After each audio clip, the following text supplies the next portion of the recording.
So our problem is sine times secant plus cosecant equals tan plus 1.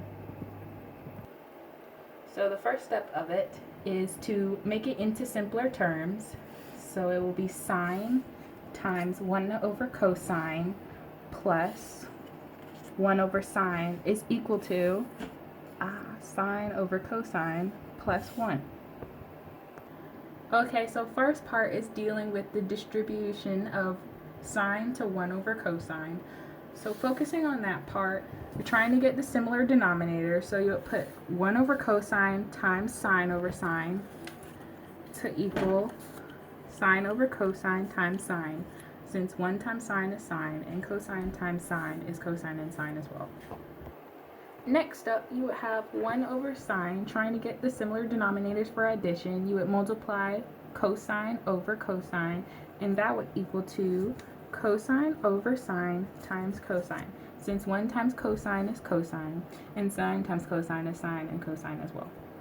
Okay, so going back to the original problem, we would start plugging in the answers that we got. So it would be sine times sine over cosine plus cosine over sine is equal to sine over cosine plus 1.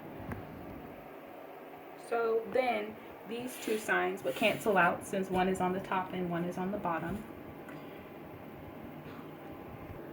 Since the signs are eliminated from the problem, you would try to simplify it down even further. So then, since the cosine at the bottom has a similar denominator as this right here, you can simplify your tan over here and have it subtract to sine, and it will still be sine over cosine, so it would still equal to tan, and it would equal to a positive 1 on that side.